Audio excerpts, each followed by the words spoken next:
오늘도 우리가 예배하고 있지만 우리가 예수 믿고 예배하는 삶을 살아가는 삶의 특별한 하나님의 은혜가 뭘까 생각을 해보니까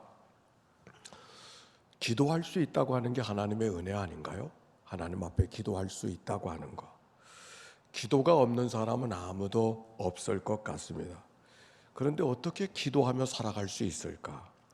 오늘도 우리가 하나님 앞에 예배하며 기도할 수 있다고 하는 것, 우리 형편과 사정을 하나님 앞에 아를 수 있다고 하는 이것이 얼마나 큰 복인가 생각을 하면서 오늘은 기도에 대한 말씀을 나누도록 하겠습니다. 오늘 마침 주어진 본문이 기도에 대한 가르침을 주시도록 그렇게 우리에게 허락해 주셨습니다.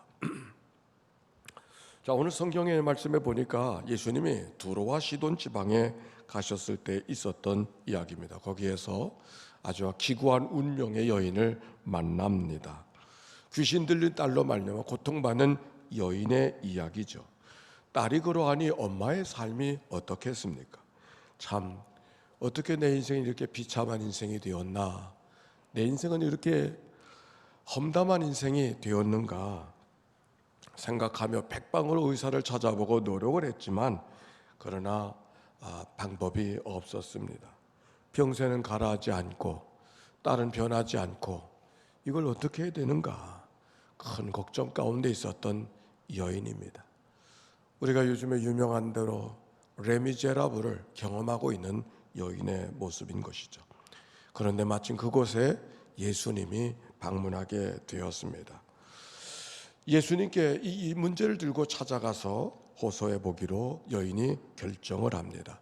자, 22절 말씀 같이 성경을 펴고 함께 읽어보겠습니다. 시작. 가나안 여자 하나가 나와서 소리를 질러 이르되 주 다윗의 자손이여 나를 불쌍히 여기소서 내 딸이 흉악하게 귀신 들렸나이다. 주 다윗의 자손이여 나를 불쌍히 여기소서. 소리를 질렀다고 이야기한 것을 보면 점잖게 조용한 목소리로 청한 것이 아닌 것 같습니다.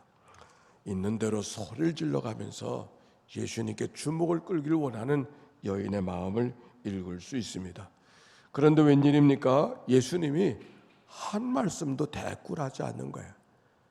대꾸를 해야 뭐가 되는데 대꾸를 하지 않는 거예요. 오히려 제자들이 말합니다. 예수님, 저 여자가 시끄럽게 하니까 저 여자를 내보내십시오. 쫓아보내소서. 그렇게 제자들이 말합니다. 그때 예수님이 비로소 대꾸합니다. 그런데 대꾸를 이렇게 합니다. 나는 이스라엘의 잃어버린 양 외에는 다른 데로 보내심을 받지 아니하였노라. 이건 뭐예요? 다른 일 때문에 에너지 쓰고 싶지 않다. 내 일 바꾸도 바쁜데, 내 민족 바르기도 바쁜데 어떻게 다른 일로 내가 신경 쓸 수 있겠는가? 이 말씀을 하면 늘 생각나는 게 있어요. 아이들을 미국에서 키울 때 강아지를 키우기를 원하는데 제가 반대했습니다. 내가 사람 돌보기도 힘든데 강아지까지 돌봐야 되느냐? 그래가지고서 밖에 놓는 건 좋지만 집 안에까지 들여오는 거는 참 어렵다. 결국 강아지를 못 키웠어요. 제가 알러지가 있기 때문이기도 합니다. 그런데 예수님 모습이 바로 그런 것을 이야기하는 거예요. 근데 여인이 포기하지 않아요. 오히려 절하면서 외칩니다. 주여 저를 도우소서. 주여 저를 도우소서. 예수님이 이번엔 이렇게 대꾸를 했습니다. 자녀에게 줄 떡을 취해서 개들에게 던져주는 것이 마땅치 아니하다. 원 세상에. 이게 예수님 맞아요? 예수님이 어떻게 이렇게 대답할 수 있어요? 말도 되지 않아요. 사람 취급도 하지 아니하고 오히려 개 취급을 하고 있으니 말이에요. 근데 놀라운 것은 그 여인이죠. 뭐라고 말합니까? 따라서 합시다. 주여 옳습니다. 개들도 주인의 상에서 떨어지는 부스러기를 먹지 않습니까? 주여 그렇습니다. 그런데 개들도 주인의 상에서 떨어지는 부스러기를 먹지 않습니까? 부스러기 은혜라도 내게 주옵소서. 2차 대전이 일어났었을 때에 1945년 5월 8일 독일이 패망으로 항복을 했습니다. 얼마나 기뻐했을까? 특별히 누가 더 기뻐했을까? 유대인들이 기뻐했을 것 같아요. 유대인이라는 이유만으로 죽어야 되는 그들의 기구한 운명을 얼마나 탓하고 있었겠어요. 그런데 전쟁이 끝났다. 이젠 죽지 않아도 되는 거잖아요. 전쟁이 끝난 다음에 유대인들을 가스실로 보내기 위해서 모아두었던 수용소, 일명 죽음의 수용소라고 하는 아우슈비츠 수용소에 벽에 한 글이 있는 것을 발견하게 되었습니다. 아마도 그곳에 머물러 살던 그 유대인이 손톱으로 벽을 깎아가면서 만들어졌던 글귀라고 여겨집니다. 거기 그런 글이 있습니다. 나는 믿는다.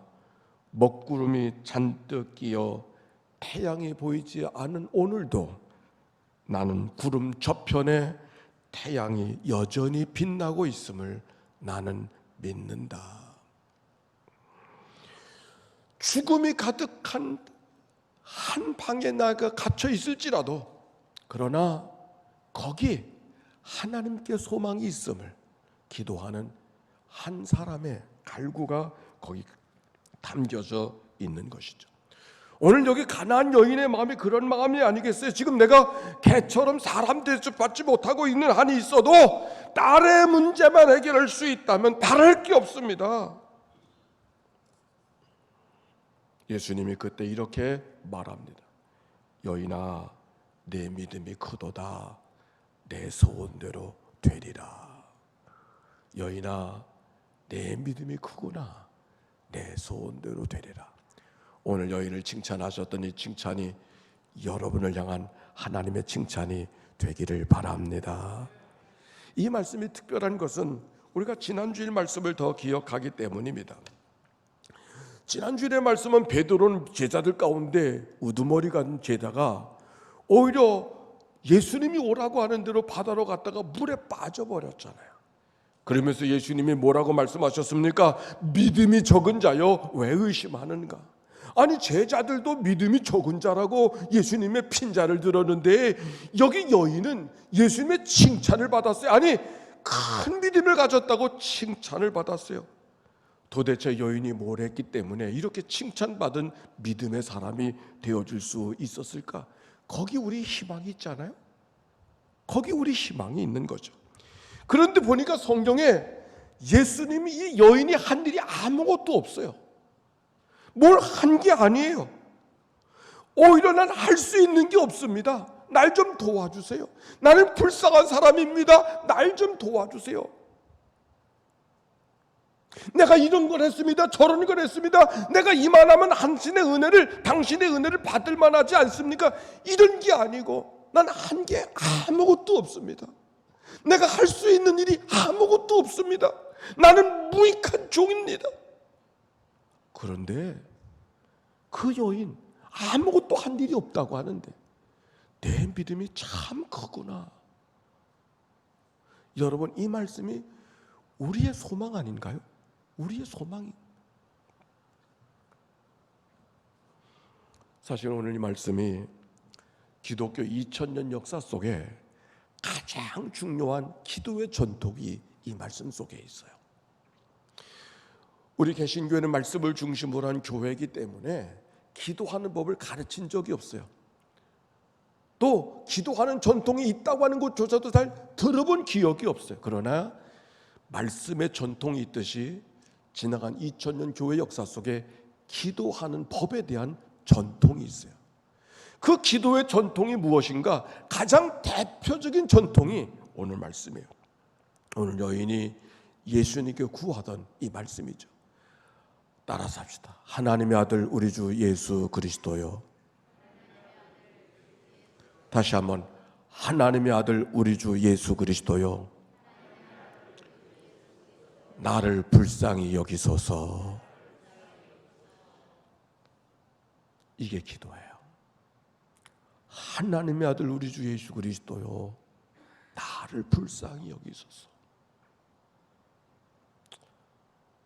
이게 한국말로 번역을 하면 길어요. 그래서 좀 짧게 주여 나를 불쌍히 여기소서. 주여 나에게 자비를 베푸소서. 여인의 말이 여인의 말이 아니라 이게 바로 기독교의 가장 중요한 기도의 전통이에요. 어떻게 하면 기도할 수 있을까를 묻는 분들이 계셔요. 그래서 그분들을 어떻게 하죠? 기독교 서점에 가서 기도문 책을 찾아요. 기도를 어떻게 하는가 거기 있지 않아요. 여기 성경에 있어요. 하나님의 아들 우리 주 예수 그리스도요, 나를 불쌍히 여기소서. 이 말을 반복하는 거야. 이 말을 반복하는 거야. 한번 해봅시다. 하나님의 아들 우리 주 예수 그리스도요, 나를 불쌍히 여기소서. 힘을 줘서 하는 게 아니에요. 오히려 힘을 빼고, 오히려 긴장을 풀고 자연스럽게 하는 거예요. 이걸 반복해서 하는 거예요. 처음엔 입술로 소리내서 기도하지만, 처음에는 그렇게 기도하다가도 나중에는 소리를 내서 기도하지 않아도 돼. 마음으로 기도하는 거예요. 마음으로 기도하다 보면 어떻게 기도하는가? 호흡으로 기도하게 돼요.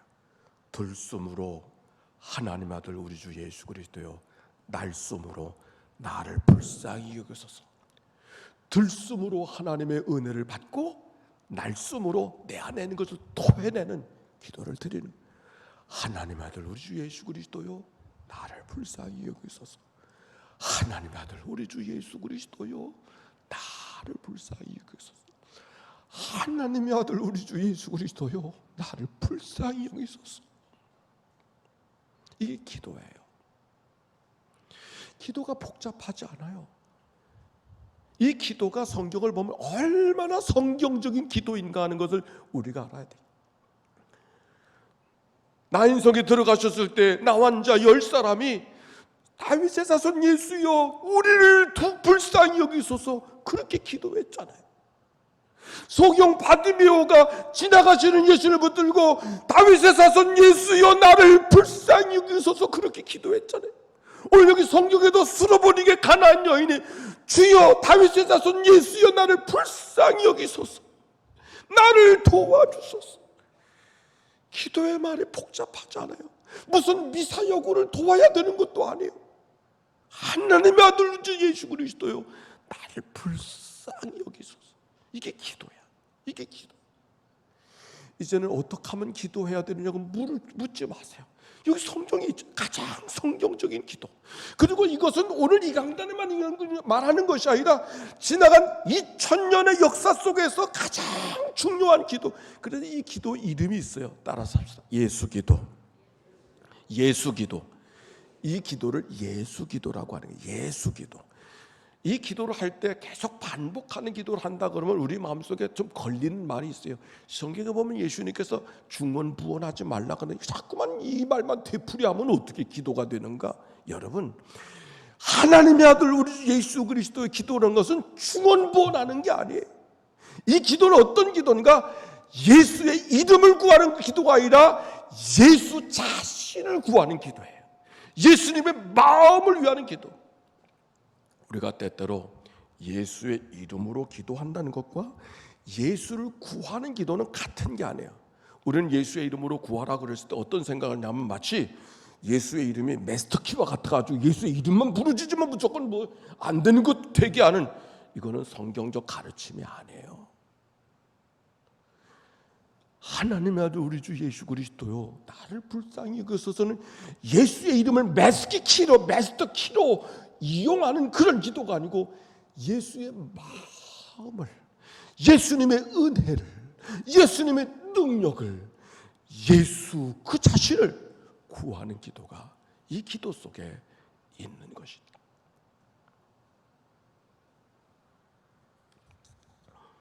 빌립보서 2장에 보니까 이런 말씀이 있어요.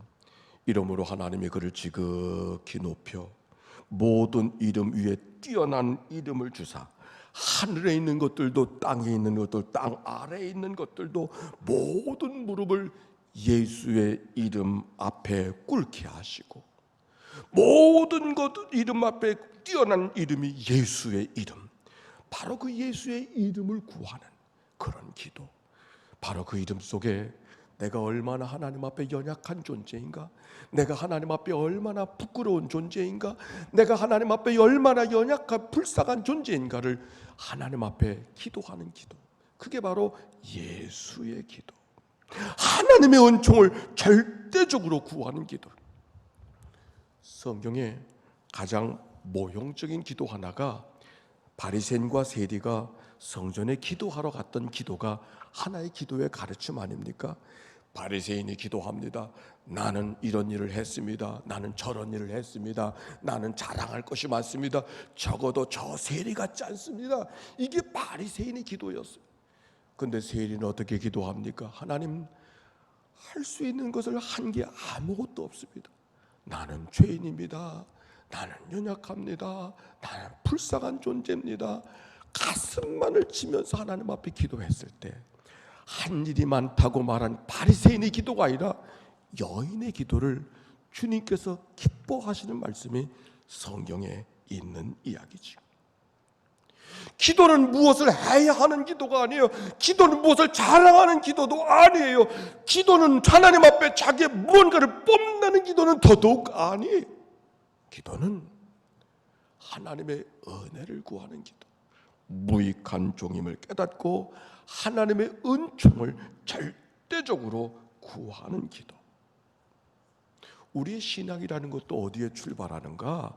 성경을 많이 읽음으로 신앙이 시작하지 않아요. 우리가 사회적 지식이 넉넉했을 때 신앙이 시작하지 않아요.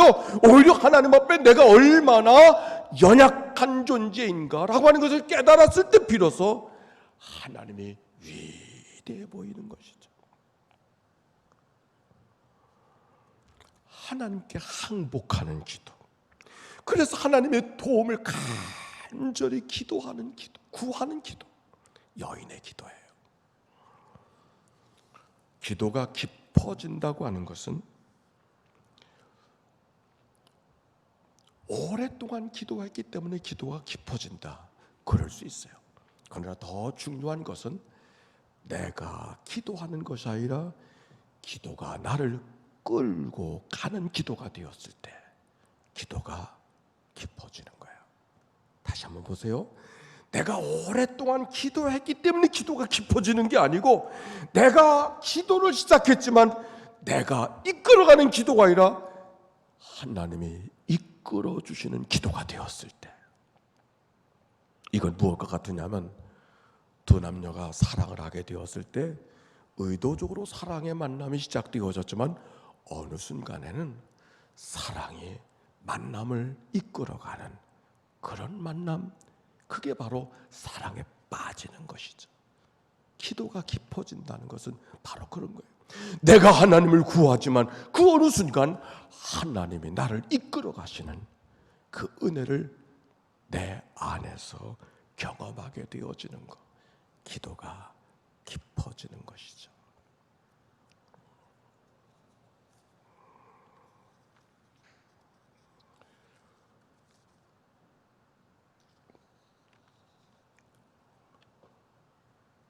하나님을 향하여서 우리가 기도하게 되어질 때 예수의 기도는 우리의 생활 속에 자연스럽게 침묵하는 기도로 바뀌어주게 됩니다. 기도말이 마음으로 기도하고 마음으로 기도하는 것이 침묵으로 이어지기 때문에 그렇습니다. 어떻게 보면 오늘도 이 말씀을 여러분과 함께 어색하지 않게 나눌 수 있었던 것은 코로나가 준 선물이라고 생각합니다. 코로나는 마스크 벗고 찬송하지 못하게 만들고, 코로나는 통성으로 기도하지 못하게 만들고, 코로나는 뭔가 우리에게 조용하게 살지 않으면 안 되는 그런 시대를 요청하고 있습니다. 침묵의 기도는 뭘까?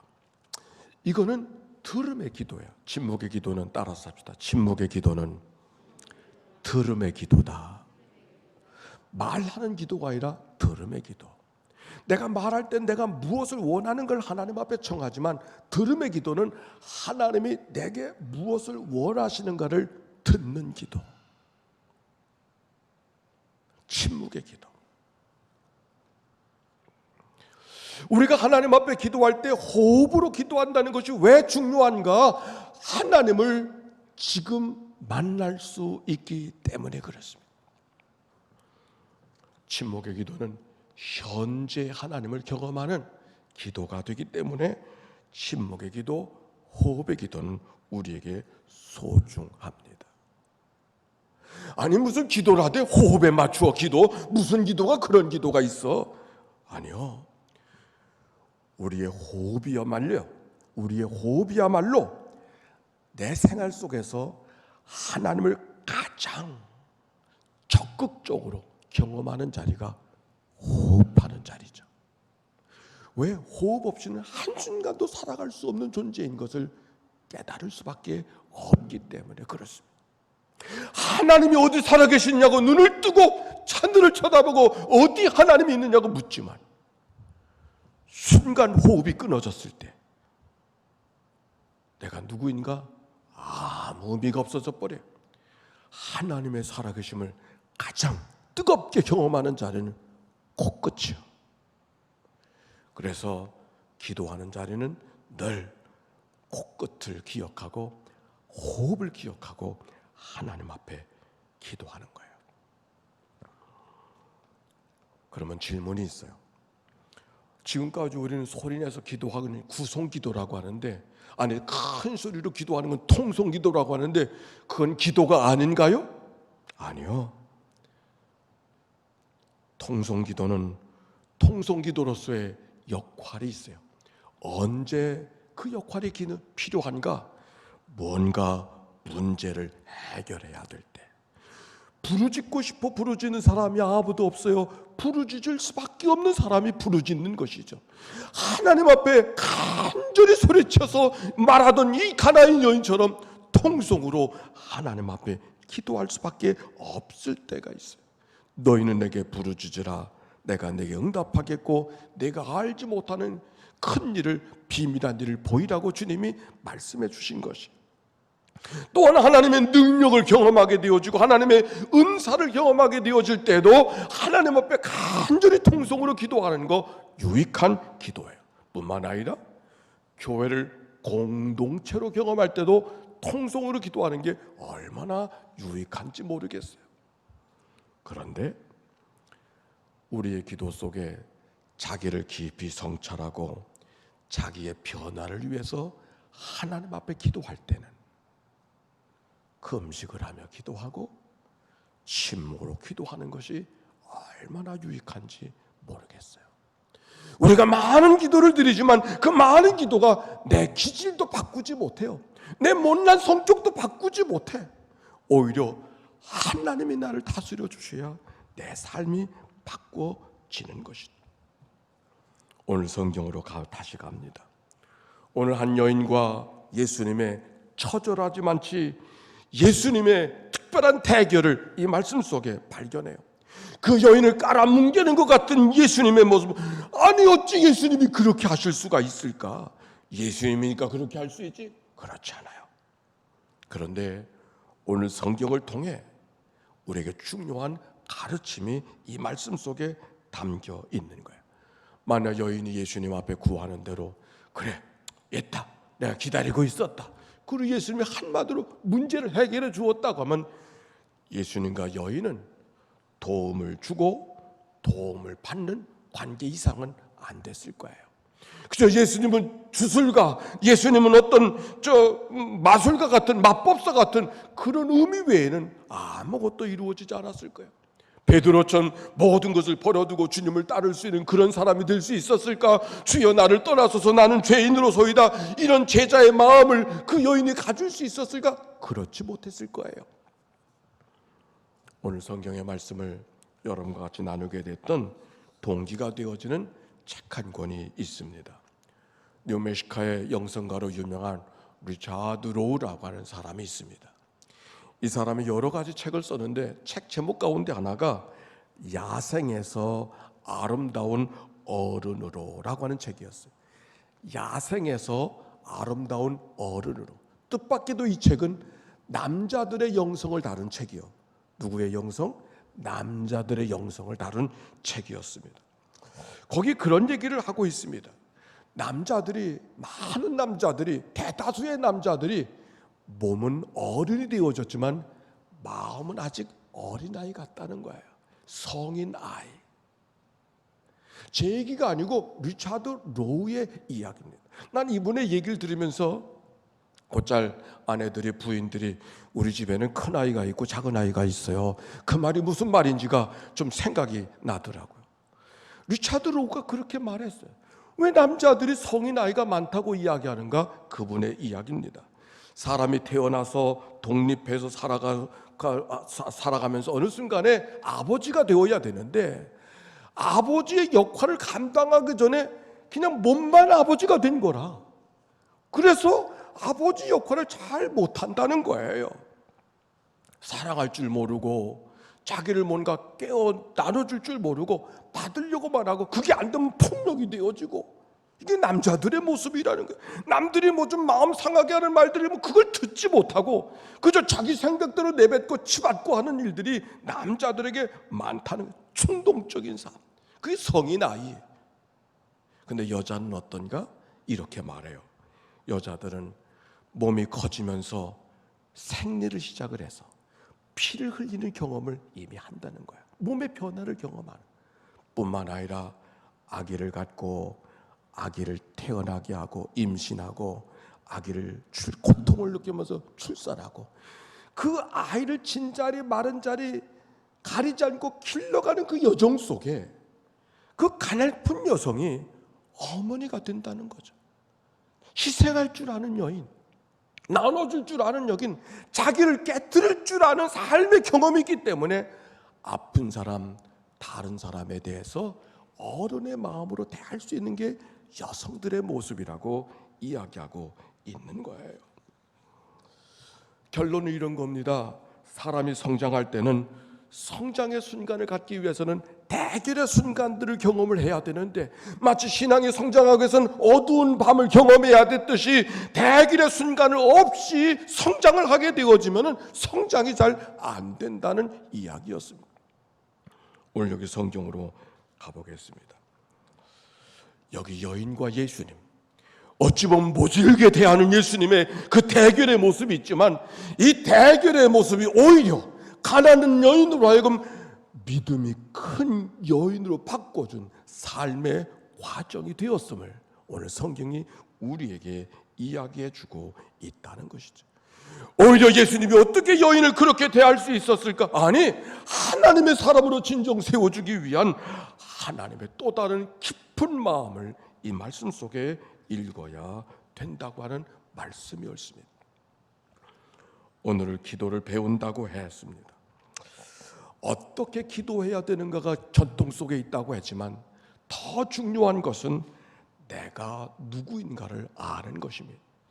기도는 새벽에 정한수를 떠놓고 정성을 들인다고 기도가 되는 것이 아닙니다. 내가 누구인가, 영접하는 자 곧 그 이름을 믿는 자들에게 하나님의 자녀가 되는 권세를 주셨으니 우리가 하나님의 자녀 되었음을 기억하게 되었을 때 사랑하는 아빠, 사랑하는 엄마에게 구하듯이 하나님의 은혜를 구하며 살아가는 삶, 거기에 기도에 특별한 은혜가 있다고 하는 것이죠. 부모는 자녀들에게 자녀가 원하는 것을 줄 수밖에 없기 때문에 그런 것이죠. 오늘 예배 속에 이런 은혜가 있었습니다. 지난 주간에 우리가 잘 아는 곽기성 권사님이 세상을 떠나셨어요. 80세 일기로 늘 우리에게 많은 것들을 베풀어 주길 원하셨던 권사님이 갑자기 세상을 떠나셨습니다. 만날 때마다 그분에게 그랬습니다. 아니 권사님, 자녀들도 같이 예배할 수 있도록 그 큰아들 내외가 이 근방에 산다고 하는데 왜 자녀들도 같이 예배하게 하시지 그렇게 아니하시냐고 그랬더니 그분 얘기가 그러셔요. 때가 되면 되겠지요. 말하지 않은 것이 아니라 말해도 안 되니 그때를 기다릴 수밖에 없지 않겠느냐고 하는 그런 말씀이었습니다. 그런데 오늘 일부 예배 때 아버지가 돌아가신 그 자리에 아들 내외가 와서 저 앉으셨던 자리에 앉아서 예배하고 갔어요. 제가 예배 속에 이런 마음의 고백, 생각이 들었습니다. 그래, 아버지는 갑자기 세상을 떠났지만 아버지의 죽음을 통해서 아들이 아버지 자리에 와서 예배하고 있구나 생각을 하니까 다른 마음을 느끼게 되더라. 우리는 떠나가신 분 때문에 슬퍼하지만 떠나가신 곽권사님은 그 아들을 바라보며 천국에서 얼마나 기뻐하시고 환한 미소를 짓지 않으셨을까, 그런 생각이 제 마음속에 왔어요. 하나님은 우리의 기도를 들으시는 분인 줄로 믿습니다. 오늘도 하나님의 자녀된 마음의 고백을 잃어버리지 않고 하나님을 향할 때 여러분의 기도를 들으시고 우리의 삶을 이기며 살아가는 믿음의 삶으로 이끌어 가신 분이 하나님이신 줄로 믿습니다. 그런데 한 가지 중요한 거, 우리는 기도를 문제를 해결하기 위해서 하나님 앞에 기도하지만 정말 중요한 것은 문제를 해결하는 게 아니죠. 문제야, 이 문제 해결되면 또 저 문제 생기고 저 문제 해결하면 또 다른 문제. 사실은 문제를 해결하기 위해서 기도하게 되어졌지만 기도의 골은 문제 해결이 아니야. 내가 변하는 거예요. 내가 변하는 거예요. 우리가 때때로 기도에 기도 오해가 있어요. 기도를 능력이라고 생각하는 거예요. 어떻게 하면 더 능력 있는 기도를 드릴 수 있을까? 어떻게 하면 더 아름다운 내용으로, 어떻게 하면 더 큰 소리로, 어떻게 하면 더 진지하게. 여러분, 기도는 능력이 아니고 기도는 습관이에요. 목소리가 커야 되는 것도 아니고 더 밥을 굶어야 되는 것도 아니고 더 밤을 새워야 되는 것도 아니에요. 기도는 습관이에요. 우리가 아무리 오랫동안 예수를 믿어도 기도하는 습관이 없다면 아직 어린아이예요. 아직 어린아이예요. 영적인 어린아이. 특별한 기도를 들어야 하나님이 들으시는 게 아니고 기도는 나를 변화시키는 거예요. 어떻게 나를 변화시킬 거예요? 기도의 습관이 나를 바꾸는 거예요. 습관이 태도니까. 다니엘이 그랬잖아요. 예수님이 그랬잖아요. 요셉이 그랬잖아요. 기도는 습관이에요. 기도는 태도예요. 특별한 기도가 되어야 하나님이 들으시는 것이 아니라 내 기도의 습관이 나를 바꿔가고 나를 하나님과 더불어 살아가는 삶을 만들어가는 것이죠. 이런 문제 저런 문제 때문에 기도하지만 그 문제들 언제쯤 없어질까? 아니요. 아마 세상 떠난 날까지 여전히 문제는 문제대로 남아있을 거예요. 문제는 내가 바뀌는 거, 내 성품이 바뀌고 내 기질이 바뀌고 내 삶을 다스려갈 수 있는 그 믿음의 고백, 기도의 습관 속에 있는 것이죠. 저는 기도가 어렸을 때는 부담으로 왔어요. 왜 이렇게 기도가 힘들까? 외워서 해야 되니까. 기도말을 잘해야 되는 줄 알고. 근데 제가 지금 살아가는 생활 속에 내 생활 속에 가장 귀한 시간이 어느 시간일까 생각해 보니까 새벽기도 끝나고 여기 머물러 앉아있는 그 시간, 그 시간이 내게 얼마나 귀한 시간인지, 정말 그 시간이 얼마나 내게 따뜻한 시간인지, 그 시간이 얼마나 내게 아름다운 시간인지, 그렇게 부담으로만 여겼던 그 기도가 내가 가장 귀하고 가장 아름다운 가장 따뜻한 시간으로 다가올 수 있다는 게 은혜인 것 같아요. 오늘 주님을 생각하며 같이 찬송합시다.